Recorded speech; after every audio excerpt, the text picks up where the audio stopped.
Oh my goodness. This is what it's like to be this close to an election.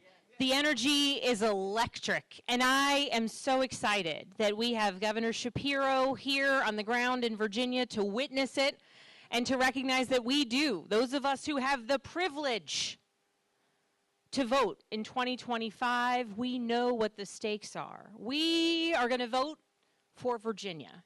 But we know that when we do that, the rest of the country will watch to see what it is that we choose. And at this moment, when everywhere I go across the Commonwealth, people are impacted and worried about the chaos coming out of Washington, about the impacts of rising costs and electricity bills and housing costs and health care. People want a governor who will stand up for them. People want a governor who is going to work to address those challenges, work to lower costs, take action to make life a bit better for people across our Commonwealth. And at a moment when we continue to see a federal workforce and government contractors, people who have devoted themselves to service to our country, so many of whom call Virginia home and so many of whom call Hampton Roads home, we need a governor who will stand up for them and make clear that attacks on our federal workers, attacks on government contractors, whether it's from a DOGE effort to fire people or a government shutdown used as a reason to endeavor to do the same, those are attacks on Virginia and attacks on our economy, and we need a governor who will stand up and make clear the impacts of all of those bad efforts. And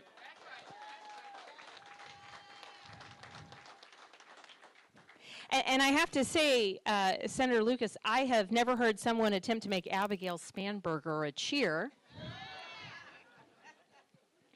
A little bit awkward. It's a long name. But I think the message is an important one, which is that we all have the power to come together and make clear with our votes what it is that we want. And I have rolled out plans to lower costs in housing, healthcare, and energy. And I look forward to working day one with the General Assembly to strengthen our public schools and ensure that every kid in every corner of our Commonwealth has the ability to pursue their limitless potential.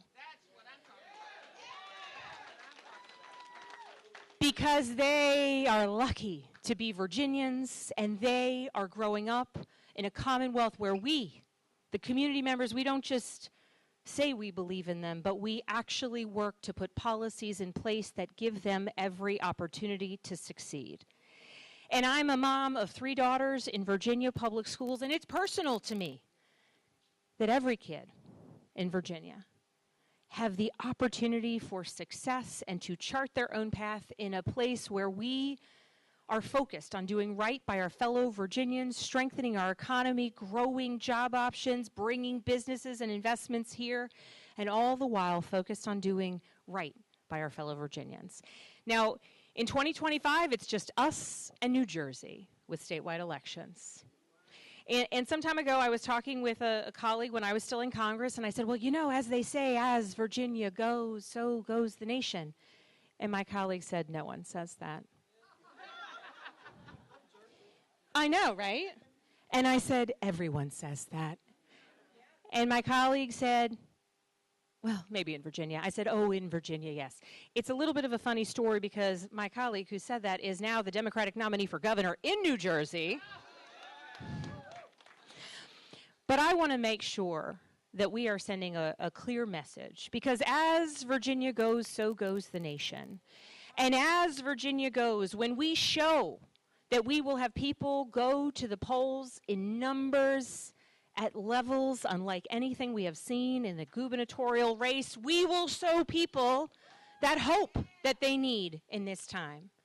Because I know here, and you all are canvassers and you're phone bankers, and I know every year, postcard writers, in Virginia we ask you to volunteer. We ask you to help with state races, with federal races, year after year after year. And it is exhausting at times, is it not? Yes.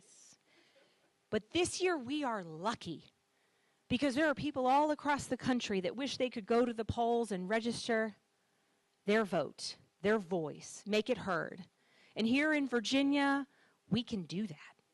And when you all are knocking doors and making phone calls, you are doing the most extraordinary and important of civic engagement, and that is telling our neighbors and people who might feel weary and tired and just overwhelmed by this moment in time that their voice matters, that their vote is their voice. And when we go and knock that door and make that phone call and invite them to participate, we are telling them your voice matters.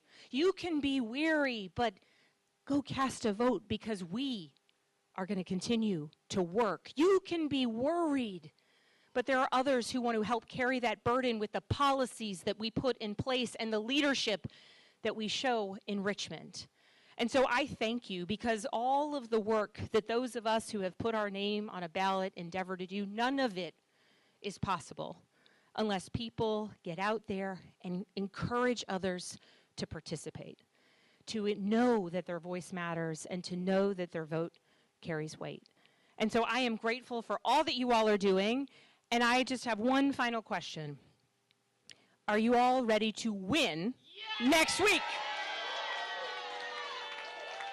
Thank you, thank you, thank you. It's easy as 1, 2, 3.